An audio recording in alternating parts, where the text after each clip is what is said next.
হয়তো আমার কোনো কিছু তাদের কাছে ভালো লাগে, কারণ আমি আজ পর্যন্ত এমন কোনো কন্টেন্ট করিনি যা মানুষ বাজেভাবে নিবে, যেগুলো বলে ক্রিঞ্জ টাইপের, এগুলো কিছু করিনি আমি। আপনি ক্রিঞ্জ না, আমি তো মনে করি আমি ক্রিঞ্জ না, আপনি ফ্রিঞ্জ। ক্রিঞ্জ। যেমন আপনার চুলের কালারটা খুব অত্যাধুনিক এবং একেবারেই সাধারণ না, এটা তো বিরাট রিস্কের ব্যাপার। ইউনিক। এটা কি কালার? এটা রোড ব্লু কালার। ওকে, মানে রাস্তার। অনেস্টলি বলতেছি বুকে হাত দিয়ে, আমি এখন পর্যন্ত কাউকে তেমন ভাবে প্রপোজ করিনি।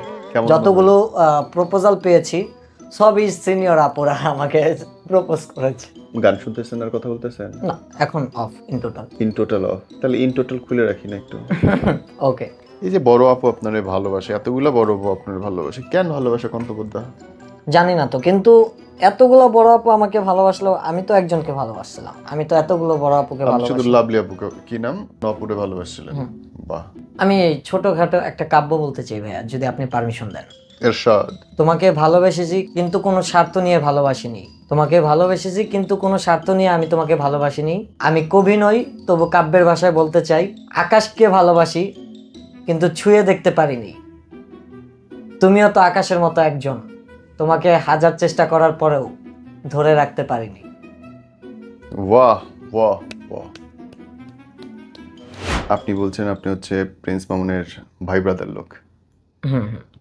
আপনার আইডিতে এবং নামের মধ্যেও তার একটা ব্যাপার আছে। কি করেন আপনি আসলে? আমি মূলত স্টুডেন্ট, পড়ালেখা করতেছি, পাশাপাশি টুকটাক কন্টেন্ট ক্রিয়েট করতেছি আর কি। বাহ। কি পড়ছেন আপনি? এবার অনার্স ফার্স্ট ইয়ারে। অনার্স ফার্স্ট ইয়ার, কোন সাবজেক্টে? সাবজেক্ট হচ্ছে সিএসসি।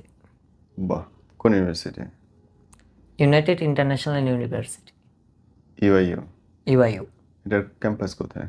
ক্যাম্পাস হচ্ছে 100 ফিট, নতুন বাজার 100 ফিটে। আচ্ছা, আপনি কই দিকেই থাকেন? হ্যাঁ, ওই দিকেই থাকা হয়। ফার্স্ট ইয়ারে পড়েন? ও আচ্ছা, ইউআইইউ ফার্স্ট ইয়ার সিএসসি। বাহ। আপনার একটা দেখছিলাম আমি, ওই প্রিন্স মামুনের সেলুন উদ্বোধনের সময় আপনি সেখানটায় ছিলেন, এটা নিয়ে বেশ আলোচনা হয়েছে মাশাল্লাহ। আমাকে একটু টিকটকের ভেতরের কথাগুলো বলেন তো ভাই, যে আপনি তো রেগুলার টিকটক করেন, 2 মিলিয়ন ফলোয়ার আপনার, মানে 20 লাখ মানুষ আপনাকে ভালোবাসে, এটা বিরাট ব্যাপার। তো এটা একটা দুইটা মানুষ না, 20 লাখ মানুষ, 2 মিলিয়ন মানে তো বহুত। তো এই যে এত মানুষ পছন্দ করে, ভালোবাসে, সিক্রেটটা কি আসলে? সেটা আমিও জানি না কেন, কারণ মানুষের ভালো লাগা থাকতেই পারে। এখন আমাকে হয়তো আমার কোনো কিছু তাদের কাছে ভালো লাগে, কারণ আমি আজ পর্যন্ত এমন কোনো কন্টেন্ট করিনি যা মানুষ বাজেভাবে নিবে, যেগুলো বলে ক্রিঞ্জ টাইপের, এগুলো কিছু করিনি আমি। আপনি ক্রিঞ্জ না? আমি তো মনে করি আমি ক্রিঞ্জ না, আপনি ফ্রিঞ্জ। আমি প্রিঞ্জ। ওকে। সো আপনি ক্রিঞ্জ না, এবং আপনি মনে করেন ক্রিঞ্জ প্রোগ্রামগুলোর কারণে মানুষ অনেকে অনেক নেগেটিভ কথা বলে। কি ক্রিঞ্জ মানেটা কি ধরনের প্রোগ্রাম করলে ক্রিঞ্জ বলে, বা কি ধরনের? কারণ অনেকে এখন নতুন ভাবে দেখতেছি, কারণ যারা একটু স্টাইল করে, যেমন আমার হাতে বা গলায় কিছু অর্নামেন্টস আছে দেখতেই পারতেছেন, এগুলো, তারপর হেয়ার কালার, হেয়ার কাট, এগুলো নিয়ে অনেকে অনেক সমালোচনা বলে, অনেকে ছাপরি বলে থাকে। বাট যারা ছাপরি বলে, আসলে তাদেরকেই যখন আপনি জিজ্ঞাসা করবেন যে ছাপরি মানেটা কি বা এটার মিনিংটা কি, দেখবেন তারা বলতে পারবে না। মানে মিনিং বলতে পারবে না, দেখাইতে পারবে যে ধরেন এরকম, যেমন আপনার চুলের কালারটা খুব অত্যাধুনিক এবং একেবারেই সাধারণ না, এটা তো বিরাট রিস্কের ব্যাপার। ইউনিক। আমি ফ্যাশন সেন্স আপনার যেভাবে ইচ্ছা আপনি পড়েন, কিন্তু মানে এইগুলোকে কি ছাপরি বলে আসলে? বলতে পারি না। আমার তো মনে হয় এগুলোকেই ছাপরি বলে মানুষ, যে বিভিন্ন রঙের কালার করা, তারপরে উল্টাপাল্টা ড্রেস পরা, দ্যাট ইজ গুড, ওকে, যার যেভাবে ইচ্ছা পড়বে, তাতে কোনো অসুবিধা নেই। এবং আমার অসুবিধা হচ্ছে, ধরেন এই 20 লক্ষ মানুষ আপনাকে ফলো করে, তার মানে 20 লক্ষ মানুষ হয় আপনার মতো হইতে চায় বা আপনাকে সাপোর্ট করে। হ্যাঁ, হতে পারে, তাই না? না হলে তো আমাকে ফলো করতো না। সঠিক। সো তার মানে বাংলাদেশের অধিকাংশ মানুষই আসলে আমরা ছাপরি, নাইলে এত মানুষ কেন? সেটাই, কারণ যারা 20 লাখ মানুষ আমাকে ফলো করে, যেহেতু আপনাদের ভাষায় আমি বা আমাদের ভাষা না, আমি নিজে মনে করি আপনার স্বাধীনতা আছে এবং আপনি অবশ্যই ক্যারি করবেন, আপনার যা ইচ্ছে করবেন। হুম হুম আমি এটার পক্ষে, মানুষের পক্ষে স্বাধীনতার মানে পক্ষে। যারা বলে আমি ছাপরি, এখন যারা আমাকে ফলো করে যেমন 2 মিলিয়ন মানে 20 লাখ, 20 লাখ মানুষ, হ্যাঁ, বিরাট তাহলে ব্যাপার। তারাও ছাপরি আমার মতো। হুম, সেটা হইতে পারে না, সেটা হইতে পারে না। কারো চুল নিয়ে, কারো গেট আপ নিয়ে কথা বলার অধিকার কেউ রাখে না, হ্যাঁ সেটাই তো, তাই না? এটা যার যার পার্সোনালিটি।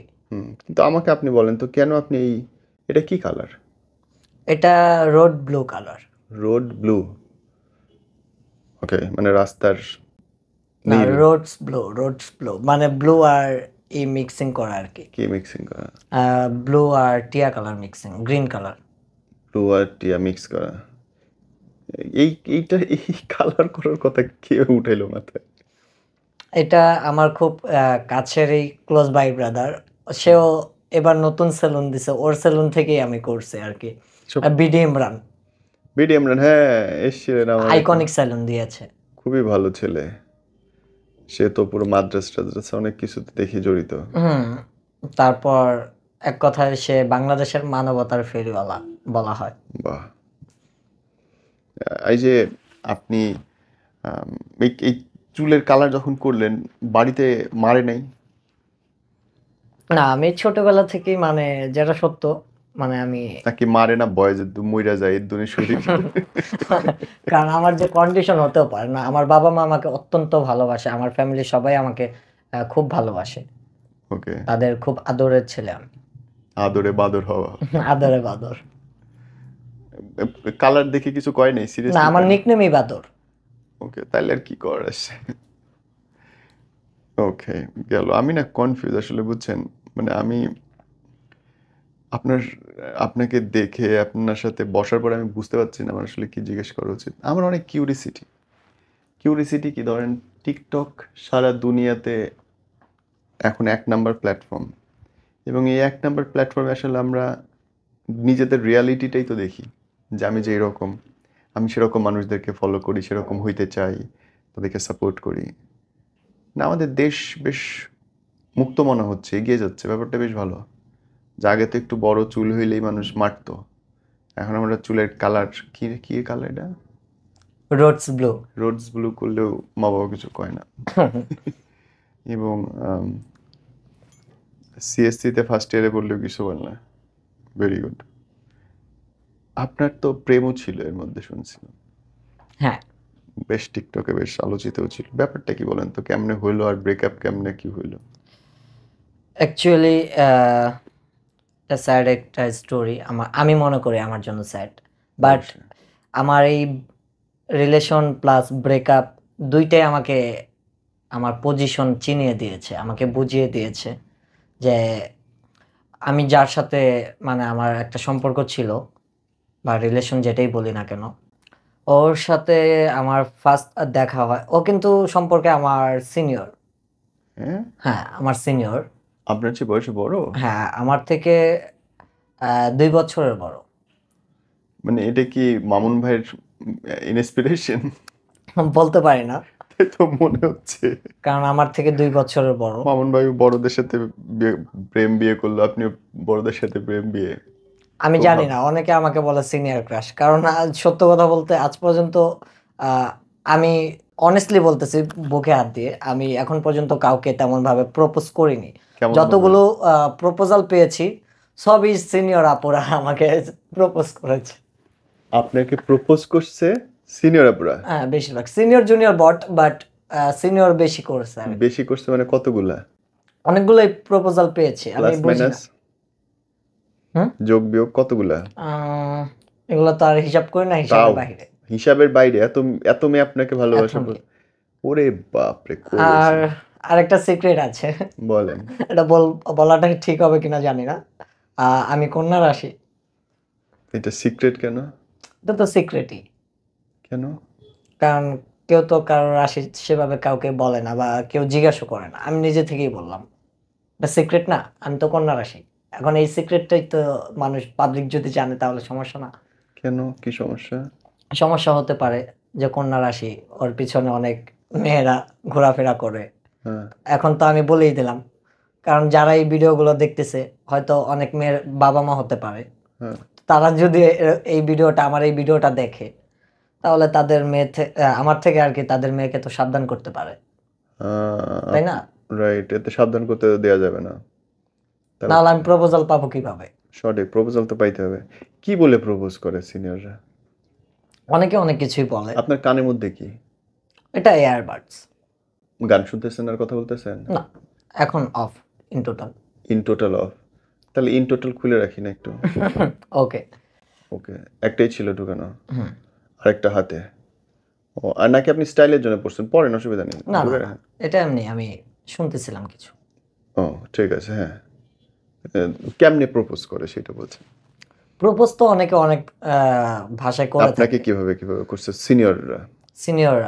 সিনিয়ররা যেমন অনেকেই বলে যে, কারণ আমি কিন্তু ফার্স্টে বড় আপুদের সাথে আমিও মিশতে খুব পছন্দ করি। তো মিশি, অনেক আদর করে প্রথম প্রথম। তারপর কিভাবে কিভাবে যে প্রপোজ করে ফেলে জানি না, কারণ আমার ফার্স্ট রিলেশন যেটা, কারণ অ্যাট ফার্স্ট লাইফে আমি কাউকে ভালোবাসি। ফার্স্টে কিন্তু যে লাবণ্য, ওকে কিন্তু আমি আপু বলেই ডাকতাম। ও আপু? আপু, আচ্ছা। আমি আপু বলতাম। আর ওর সাথে আমার পরিচয় হয়েছে ফেসবুকে, তাও অন্য আরেকজনের সুবাদে। ওই আপুটার নাম বলবো না। ওই আপুটার মাধ্যমে আর কি লাবণ্যর সাথে পরিচয়। তো লাবণ্যর গ্রামের বাড়ি হচ্ছে ময়মনসিংহ ময়মনসিংহ 30 সালে, আর আমার নানুর বাড়িও ময়মনসিংহ 30 সালে। তো ফেসবুকে এরকম একদিন হুটহাট কথা হয়, পরিচয়। তারপর আমি যখন আমার নানুর বাড়িতে বেড়াতে যাই, তো তাদেরকে ইনভাইট করি যে আমি আসছি, যেহেতু অনেকদিন যাবৎ পরিচয়, হাই হ্যালো। তো ইনভাইট করি আমার নানুর বাড়িতে, ওরা আসে বেড়াতে। আর গ্রামটাও বললামই, হালুয়াঘাটে। তো ওইখানে গারোরা বেশি বসবাস করে, উপজাতি গারোরা। তো 25শে ডিসেম্বর একটা উৎসব হয়, যেটাকে বলে যিশু খ্রিস্টান, মানে ক্রিসমাস ডে এরকম কিছু বলে। তো ওই ক্রিসমাস ডেতে একটা মেলা হয়, তো ওই মেলায় ওদের ইনভাইট করি। তারপর ইনভাইটে লাবণ্যর সাথে মানে সামনাসামনি সেদিনই আমার পরিচয় হয়। আপনি কি চশমাটা খুলতে পারেন? আপনার চোখ আমি দেখতে পাচ্ছি না, একটু সময়ের জন্য খুলে রাখেন, পরে আবার না, আমার চোখে একটু অ্যালার্জি প্রবলেম ছিল। আমার রিসেন্টলি চোখটা অপারেশন হয়েছে এখন। তাহলে পরেন, চশমা পরেন। এটাও পড়লেও চলে? ও, দুইটা চশমা ক্যারি করেন, বা ওইটা পরেন, কালারটাই আনন্দের ছিল। হ্যাঁ, ওকে ওকে। কজ এটা ডক্টর দিয়েছে, এটা ডক্টর দেয় নাই, আর এটা আমি নিজে নিয়ে স্টাইল। হ্যাঁ, ওকে। তো যেটা বলতেছিলাম, কন্টিনিউ করেন। তো ও আসে, মানে ওরা দুইজনে আসে ইনভাইট করার পর। তারপর ভালোই যাচ্ছিল, আপু আপু বলে ডাকতাম সব সময়। তো একদিন ও নিজে থেকেই আমাকে প্রপোজ করেছিল। এটা হচ্ছে ইন্ডিয়ার বর্ডারে, ওরে নিয়ে ঘুরতে গেছিলাম। তো যাওয়ার পর ও প্রপোজ করছে যে আমাকে সে ভালোবাসে, এরকম কিছু এক্সাক্ট লাইনটা কি বলছিল? যে আমি তোমাকে পছন্দ করে ফেলছি, আমি তোমাকে ভালোবাসি। বাহ! আমি তারপর আমি একটু লাজুক টাইপের ছিলাম, মানে লাজুক প্লাস মানে আমি অনেক দুষ্ট। আমি খুবই দুষ্ট, লাজুক দুষ্ট। মানে যেটাকে বলে ভদ্র শয়তান। বাহ! তো এটা আর কি। তো ও আমাকে বলতেছে যে আমি তো প্রপোজ করলাম, এখন তুই আমাকে প্রপোজ কর। আমি বলতেছি আমি প্রপোজ করব, এখন ফুল কোথায় পাই, এখন ফুল পাচ্ছিলাম না। ও কিন্তু মুখে বলছে, এখন আমাকে বলছে ও মানে একটু ইউনিক টাইপের প্রপোজ করতে। তা আমি যেহেতু ফুল পাচ্ছি না, চিন্তা করতেছিলাম যে কিভাবে প্রপোজ করা যায়। তো যেহেতু ইন্ডিয়ার ইয়াতে ছিলাম, বর্ডারে, ওই বর্ডারে আমরা নদীর এক সাইডে দাঁড়ায় প্রপোজটা করছে ও আমাকে, আমি ওইখানে ছিলাম। তো আশেপাশে কিছু পাচ্ছিলাম না, তো ওই যে নদীটা যে ছোট, ওই নদীর পাশে একটা পাথর ছিল, ছোট একটা পাথর। ওই পাথর নিয়ে আমি ওকে প্রপোজ করি যে I love you my senior girlfriend, এরকম কিছু বলেছি। বাপরে বাপ! এরপর থেকে আমাদের রিলেশন আস্তে আস্তে আস্তে আস্তে একটু ডিপলি যাই আমরা। কিভাবে ডিপলি যায়? ডিপলি যাই বলতে মানে দুইজন দুইজনের প্রতি একদম আসক্ত হয়ে যাই, মানে কেউ কাউকে ছাড়া থাকতে পারতেছিলাম না। সারাক্ষণ একসাথে থাকতে হতো? একসাথে থাকতে বলতে মানে ও ময়মনসিংহ, আমি ঢাকা, অনেকটা লং ডিস্টেন্স। অনেকটা। মানে ফোনে কথা বললে মনে হতো যে না, তাও তৃপ্তি মিটতেছে না। হুম। তো মাঝে মাঝে আমরা ঘন ঘন মিট করতাম। তারপর আস্তে আস্তে এই সম্পর্কটা ওর ফ্যামিলি জেনে ফেলে, আমার ফ্যামিলিও জেনে ফেলে। তো জেনে ফেলার পর দুইজন, মানে ওর ফ্যামিলি ফার্স্টে মানবে বলছিল, তারপর কোনো এক কারণে বলতেছিল মানবে না। এখন কেন মানবে না জানি না, এটা এখন পর্যন্ত অজানা। তারপর আস্তে ধীরে আবার মেনে নিছে। মেনে নিছে। আমার ফ্যামিলি মানছে আমাদের সম্পর্ক। Very good. সম্পর্ক মানে কতদূর? সম্পর্ক বলতে মানে রিলেশনটাই হুম। মেনে নিছে। এখন ওর ফ্যামিলি মানতেছে না। ও আমাকে ফোর্স করে অনেকভাবে ফোর্স করে যে আমার ফ্যামিলি আমাকে বিয়ে দিয়ে দিবে, এটা সেটা হাবিজাবি অনেক কিছু বলে। কারণ ও আমার থেকে 2 বছরের সিনিয়র। তাও মানে আমি একটু ফার্স্ট ভয়ে ছিলাম, যেহেতু আমার 2 বছর সিনিয়র। তো আমাদের সম্পর্কটা আমার ফ্যামিলি মানবে কিনা এটা নিয়ে কনফিউজ ছিলাম। বাট কনফিউজের পাশাপাশি এটা বিশ্বাস ছিল, কারণ আজ পর্যন্ত আমি আমার বাবা মার কাছে যা চাইছি পাই নাই, এমন কিছু নাই। তো এটা বিশ্বাস ছিল যে প্রথমে না বললেও পরবর্তীতে আমি তাদের কনভিন্স করতে পারবো। তো হ্যাঁ, আমি সাকসেস হই, কিন্তু ওর ফ্যামিলিও তারপর রাজি হয়। তো ওর বাসা থেকে যখন, মানে প্রথমে যেটা বলতেছিলাম, প্রথম দিক থেকে ওর বাসা থেকে যখন জানাজানি হয়, ও ওর বাসা থেকে কাউকে কিছু না বলে সরাসরি ফার্স্টে আমার এখানে চলে আসে, আমাকে না জানাই। আমি বলছিলাম যে তখন আমি ইন্টার সেকেন্ড ইয়ারে পরীক্ষা দেবো আর কি। তো আমার টেস্ট এক্সাম চলতেছিল। তো টেস্টে আমি আমার কলেজে পরীক্ষা দিতেছি। তো ও আমার কলেজের সামনে এসে আমাকে কল দিছে যে এরকম এরকম আমি বাসা থেকে পালিয়ে আসছি। মানে আমি ভাবছি ও মজা করতেছে, এরকম কিছু ফান করতেছে, কারণ এরকম অনেক সময় ও ফান, অনেক ধরনের ফান করেই থাকে। তো আমি বলছে আমি এখন কোথায়, মানে আমি বলছি আমি তো কলেজে পরীক্ষা দিতেছি। আমি তোমার কলেজের সামনে আসতেছি। ও চলে আসছে। তো আমি এক্সাম দিয়ে বের হয়ে দেখি হ্যাঁ সত্যি সত্যি ব্যাগ টেক নিয়ে চলে আসছে। এখন মাথা তো আমার নষ্ট, অবশ্যই নষ্ট। যে আমি মাত্র পড়ালেখা করতেছি, ইনকাম সোর্স নাই, কিছু নাই, আমি ওকে কি খাওয়াবো, এটা নিয়ে টেনশন। এখন ও বলতেছে তুমি যদি আমাকে এখন তোমার বাসায় না নিয়ে যাও, আমাকে মেনে না নাও, তাহলে এই মুহূর্তে এই যে, কারণ আমার কলেজটা ছিল, আমি আবার বলে দিই, কলেজটা হচ্ছে আমার কুর্মিতলা। হ্যাঁ, কুর্মিতলা জেনারেল হসপিটালের দিকে।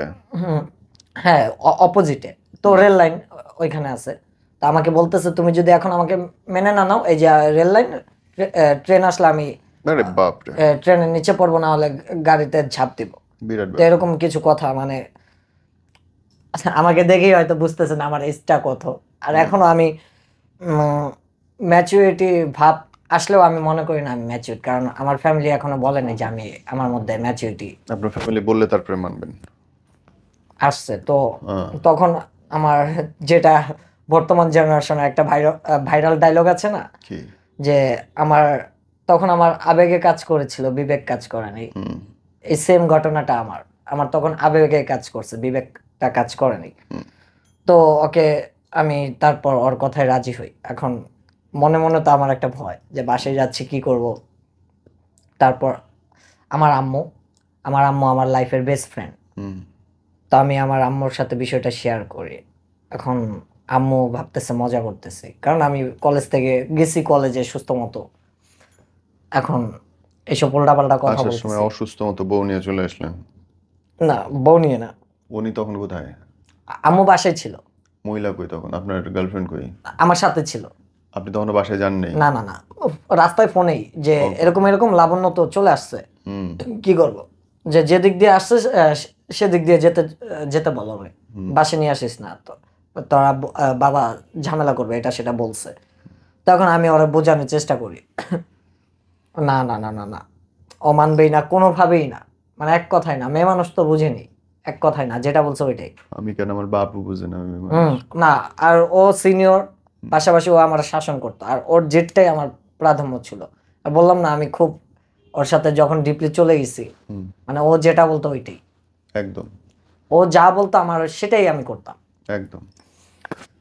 তো ওরে ভয়ে ভয়ে আমি বাসায় নিয়ে যাই। আম্মু আমার ফ্যামিলির সবাইকে খবর দেয় আমার আব্বু আসে, তো এইগুলা দেখে আমরা ঘাবড়ে যাই। ঘাবড়ে যাওয়ার পর আমরা বাসা থেকে পালাই দুইজনই। তো বাসা থেকে পালিয়ে এক রাত বাহিরে ছিলাম। বাইরে ছিলাম, আমার এক ফ্রেন্ডের বাসায় ছিলাম। ও ম্যারিড, আমার ফ্রেন্ড, ও বিবাহিত। আমার ফ্রেন্ডের বাসায় ছিলাম। ফ্রেন্ডের বাসায় থেকে বলছি যে এখানে সেখানে রাস্তায় ঘোরাঘুরি করতেছি, মানে ফুললি ডিটেলস বা অ্যাড্রেসটা দিইনি, দিলেই ওরা চলে আসবে। তো ওর ফ্যামিলি আমার ফ্যামিলি অনেক খোঁজাখুঁজি করে, আমাদের পায় না। তারপর আমাদের যে দাবি, এক দফায় দাবি, ওইটা তারা মেনে নেয়, বিয়ে করে দিবে। হ্যাঁ, বাট এখন না, দুইজনের পড়ালেখা শেষ হলে এখন ওর ফ্যামিলি ওকে নিয়ে যাবে, কিন্তু ও যাবে না। কেন যাবে না? মানে তার ওই বাসা ভালো লাগে না? ভালো লাগে না। আর ওর মনে একটা ভয় ঢুকে গেছে যে ওর ফ্যামিলি যদি ওকে নিয়ে যায় তাহলে অন্য কোথাও বিয়ে দিয়ে দিবে, এটাই ওর মনের ভয়। সঠিক। তো যাবে না, যাবে না, যাবে না। এখন কি করার, অনেক জোর করছে যাবে না, যে তোমরা যদি আমাকে নাও, বা আমার আম্মুর আঁচলের নিচে ও যে এমনি ধরে রাখছে, আম্মু তুমি আমার আম্মুকে আম্মু বলতো, তো আম্মু তুমি যদি আমাকে যেতে দাও তাহলে আমি কিন্তু সুইসাইড করবো, এরকম কিছু বলছে। তো এরকম পাগলামি দেখে আর ফ্যামিলিও হার মেনে তারপর কি করার আমাদের বাসায় রেখে দেয়। আমাদের বাসা থেকেই পড়ালেখা করে, এভাবেই আর কি পড়ালেখা করতেছে, কারণ বিয়ে তো এখন করা যাবে না, এটা সেটা। তো এই ছিল আমার স্টোরি। পড়ালেখা করতেছিল, আমাদের সম্পর্ক আরো গভীর হতে থাকে। তারপরে কি আপনাদের ইয়ে হয়নি, দেখা সাক্ষাৎ আর হয় নাই? না, আমার বাসায় ছিল কিছুদিন থাকার পর একবার চলে গেছে ওদের বাড়িতে। কেন চলে গেল? ভাল লাগতেছিল না, বাবা মার কথা মনে পড়ছে। তো আমি আর ফোর্স করিনি, চলে গেছে। চলে যাওয়ার পর ও ব্যাক করবে আমাকে বলছে, আমার আর ওর মধ্যে কোনো কিন্তু ঝামেলা না, সুন্দর মতো গেছে বেড়াতে। তো ওর ফ্যামিলি ওকে আটকে ফেলছে, আসতে দেয়নি। তো এরকম 2 মাস 2.5 মাস গেল, ওর সাথে ওর ফোন নিয়ে নিছে, সবকিছু নিয়ে নিছে, কোনো যোগাযোগ নেই, কন্ট্যাক্ট নেই। 1 সপ্তাহ 2 সপ্তাহ 10 দিন 12 দিন 5 দিন পর পর চুরি করে করে অন্যের ফোন দিয়ে আমার সাথে কথা বলতো।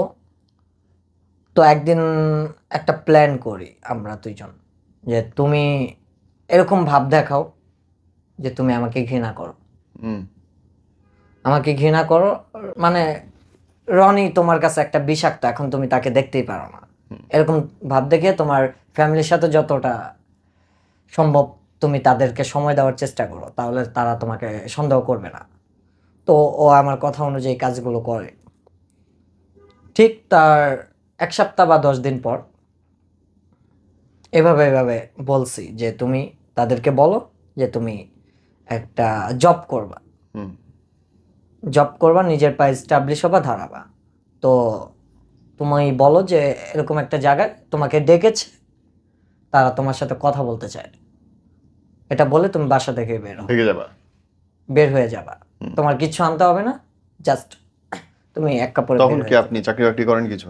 না, আপনি তো নিজেই বাপের ঘাড়ের উপরে খাচ্ছেন। এখনো খাচ্ছি।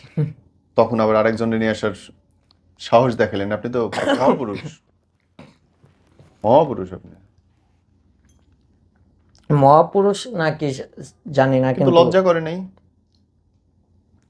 লজ্জা ভাইয়া, এখন কি বলবো, ভালোবাসায় আমি ওই লজ্জাটা দেখি নাই। ভালোবাসায় না, নিজের ইনকাম করেন না, আরেকজনকে খাওয়াচ্ছেন বাপের টাকায়, এইটা লজ্জা করে নাই? এটা তো লজ্জারই বিষয়। তাহলে করলেন কেন? বাট তখন ও যখন আবার আসে, প্রথমবারই যখন নিয়ে আসলেন, তো সেটাও তো নিজে ইনকাম করে জায়গা থাকতে পারতেন। এখানে একটা আছে, ও যখন আসার পর আমি তখন রোজার 1 মাস আগে আর কেউ আসছে। রোজার মাসে খাওয়া কমায় দিছিলেন? না, খাওয়া কমায় দিনি। তখন আমি চিন্তা করলাম যে কি করা যায়। তখন আমি জব করি, একটা জব নিই। জবটা আমার মামার ফ্রেন্ড, ওনার শোরুমে আমি জব। রোজার 1 মাসে বেশি লাগে মানুষ ওই সময়। ওই শোরুমে জব নিই। আর এমনিতেই তো আমার শরীরের কন্ডিশন দেখছেন, আমি কোনোদিন আজ পর্যন্ত মানে শুধু ওর জন্য কষ্ট করছি, আমি কি লাইফে হচ্ছে? কষ্ট কি এটা আমি বুঝিনি, কারণ আমার বাবা মার আদরের একমাত্র সন্তান আমি। আমাকে খুব তারা ভালোবাসে। তো তারা আপনার ভালোবাসে, তারা তো ওই মহিলার ভালোবাসে না, না তাহলে না ওর না, দায়িত্ব সেটা কেন তো না, তারা নিবে? মহিলার দায়িত্ব ওই আমাকেই তো নিতে হবে। সেটা কেন নিলেন না? তারপর এই যে রোজার 1 মাস আগে থেকে আমি মানে অনেক জায়গায় দৌড়াদৌড়ি করি। তারপরে আমার মামার এক ফ্রেন্ডের শোরুমে আমি জয়েন হই, জব করলাম। তো রোজা রেখে সারাদিন জব করে বাসায় নিয়ে যেতাম, বাসায় যেতাম, খাবার দাবার নিয়ে যেতাম, এটা সেটা নিয়ে যেতাম। কারণ আমার জবটা আবার কি ছিল, মান্থলি প্লাস ডেলি যে একটা খরচ থাকে ওই খরচটা আমাকে দিয়ে দিবে। আবার মাস শেষে ঈদের বোনাস সহ আমাকে আমার বেতনটা দিবে। তো আমারও ভালো লাগে। আর মামার ফ্রেন্ড আমারও মামা হয়, আগে থেকে পরিচয়, নিজের ভাগিনার মতো করে সবকিছু বুঝিয়ে সুঝিয়ে আমাকে দেখায় শোনায় দিছে। তো আমি জব করি। জব বাদ দেন, লাস্টলি ব্রেকআপটা কি কেমনে হলো? ব্রেকআপটা হওয়ার মূল কারণ হচ্ছে এখনো আমাকে কারণটা সে ক্লিয়ার করেনি। মানে ও সেম ওরকম ভাবেই ওর মন খারাপ, ঘুমাচ্ছি আমরা, আমাকে ঘুমে রেখে ও সকালবেলা চলে গেছে ওর বাড়িতে। মানে বাসে উঠে আমাকে কল দিছে। আমার ফোন টোন নিয়ে গেছে। তো আমার একটা বাটন ফোন ছিল, এখনো আছে সেই ফোনটা। ওইটা আমি মানে পার্সোনাল ফোন হিসাবে ইউজ করি, বাটন ফোন, ইমার্জেন্সিতে লাগে আর কি। ওই ফোনটা রেখে আমার ফোন যা কিছু ছিল যাবতীয় সব কিছু নিয়ে ও চলে গেছে ওর বাড়িতে। পরে আমাকে ফোন দিয়ে বলতেছে, আমি ঘুম থেকে উঠলাম যে কই তুমি, দেখি ওই ফোন দিছে। ফোন দিয়ে বলতেছে আমি বাসে বাড়িতে যাইতেছি, বাহ। কোথায় আছো? তখন ছিল ও আবদুল্লাপুর, আমাকে মিথ্যা কথা বলছে যে আমি গাজীপুর পার করছি। তা আমি বলছি, তো বাসায় যেতে বাড়িতে যেতেছো ভালো কথা, তো তুমি আমাকে বলতো আমি যে আগে দিয়ে আসতাম এরকম। হুম। না বলে যাওয়ার কারণটা কি? কারণ আমার হুট করে বাবা মার কথা মনে হয়েছে, আমি থাকতে পারতেছি না, আমি চলে যাবো। বেড়াতে যাচ্ছি। এই ভয়েসটা আমার ফোনে এখনো আছে, ও বাহ। কি কি বলছে, আমি এটা ভয়েস রেকর্ড করে রাখছি। তো আমাকে বলতেছে এই কথাটা। তো আমি বলছি ঠিক আছে, তো তারা তো আবার তোমাকে আটকাতে পারে তাই না? না, তারা অবশ্যই এখন আর পারবে। আটকাবে না, আমি আটকালে আবার চলে আসবো। আমি বলছি ঠিক আছে, গেছো যাও। এই যে বড় আপু আপনারে ভালোবাসে, এতগুলা বড় আপু আপনারে ভালোবাসে, কেন ভালোবাসে কন্তবোদ্ধা? জানি না তো, কিন্তু এতগুলো বড় আপু আমাকে ভালোবাসলো, আমি তো একজনকে ভালোবাসছিলাম, আমি তো এতগুলো বড় আপুকে আপনি শুধু ভালোবাসিনি। লাভলি আপুকে, কি নাম? লাবণ্য। লাবণ্য আপুরে ভালোবাসছিলেন। হুম। বাহ, মুশকিল আসলে। আহ ভাই এবার আসেন, এই যে আপনি ধরেন এত কিছু করছেন এত ভালোভাবে, এত এত ফলোয়ার, 20 লাখ মানুষ আপনাকে ফলো করে, আপনার কি মনে হয় যে আমাদের গণমাধ্যমগুলো বা সামাজিক মাধ্যমগুলো এখন যথেষ্ট পরিমাণে সক্রিয় নিজের জীবনযাপন নির্বাহ করার জন্য? এটা যার যার ব্যক্তিগত ব্যাপার। এখন আমার ব্যক্তিত্ব নিয়ে তো কারোর রাইট না কিছু বলা, তাই না? আমি জিজ্ঞেস করছি, এই এই প্রশ্ন না, আমি জিজ্ঞেস করছি জানতে কি আয় উন্নতি আছে যা দিয়ে সংসার চলে যাবে বা আপনি আরেকজন রাখতে পারবেন? হ্যাঁ, আমি পারবো ইনশাল্লাহ। আর এ- সামনে আমার কিছু প্ল্যান আছে, কারণ ও যাওয়ার পর, হ্যাঁ। ও গেছে এই 3 মাস হবে। বাহ, 3 মাস কষ্ট বুকের মধ্যে নিয়ে তিন নিচ্ছে। মাস 3 মাস হবে। প্রথম 20 দিন হুম। ঠিক মতো কথা বলছি, কন্টিনিউ সবকিছু ঠিকঠাক। তারপর থেকে একদম ইন টোটাল আমার ফোন টোন নিয়ে আমি ফার্স্ট থেকেই বলি, ওই বাসের গল্পটা, যে গেছো ভালো কথা, আমার ফোন নেওয়ার কারণ কি? আমার ফোন, হুম। তারপর টাকা পয়সা এগুলো কেন নিচ্ছে, জুয়েলারি এটা সেটা। হুম। বলছে এগুলো লাগবে না। আমি বলছি সব কিছুই ঠিক আছে, তুমি আমার ফোনটা কেন নিলা? বলতেছে এমনি নিছি। তারপর আবার পরবর্তীতে যাওয়ার পর ওর পুরা 5-10 দিন ভালো গেছে, এই তো যান চলে আসবো এটা সেটা। আর বাবা মার সাথেও আমার খুব ভালো সম্পর্ক, কথাবার্তা জান আর বলছে। আসতো না। এনি এবার দা, আপনি যদি বলতে চান কোনো কিছু আপনার গার্লফ্রেন্ডের জন্য। ওকে, তো আমি একটা কথাই বলতে চাই, যে তুমি আমাকে ছেড়ে দিয়ে আমাকে পথ চলাটা শেখাতে পেরেছো। আমি শিখতে পারছি, কারণ আমি অনেক অগোছালো ছিলাম। আমি ছোটখাটো একটা কাব্য বলতে চাই ভাইয়া, যদি আপনি পারমিশন দেন। এরশাদ। ওকে, তো কাব্যটা হলো এটাই, তোমাকে ভালোবেসেছি কিন্তু কোনো স্বার্থ নিয়ে ভালোবাসিনি। তোমাকে ভালোবেসেছি কিন্তু কোনো স্বার্থ নিয়ে আমি তোমাকে ভালোবাসিনি। আমি কবি নই, তবু কাব্যের ভাষায় বলতে চাই, আকাশকে ভালোবাসি কিন্তু ছুঁয়ে দেখতে পারিনি। তুমিও তো আকাশের মতো একজন, তোমাকে হাজার চেষ্টা করার পরেও ধরে রাখতে পারিনি। वाह वाह वाह, क्या बात है ভাই। দোয়া করি আপনার মাথায় সব চুল থাক, মাসে মাসে চুলের কালার চেঞ্জ করেন, আর প্রচুর পরিমাণে মানুষকে এন্টারটেইন করেন। Wish you all the best. আর লাস্ট যে কোয়েশ্চেন যেটা আমি বলতে চাই, যে এরকম গার্লফ্রেন্ড বা ওয়াইফ আমার মতো যেন কারোর লাইফে না থাকে, কারণ তাকে আমি মন থেকে অনেকটা ভালোবাসছিলাম, অনেকটা। এখনো ভালোবাসি, ভালোবাসছিলাম, ভালোবাসতাম, এখনো ভালোবাসি। সারা জীবন ভালোবাসতে পারবো কিনা জানি না, কারণ মানুষ একবার ভুল করে, দুইবার ভুল করে, তিনবার আর না। সঠিক। আপনার কতবার ভুল হলো এবার দিয়ে? আমি দুইবার ভুল করে ফেলছি। সো আপনি তো এবার আর ক্ষমা নাই আপনার। ঠিক আছে, তারও আর ক্ষমা নেই। আর কোনো ক্ষমা নেই। খোদা হাফেজ, বাংলাদেশ জিন্দাবাদ।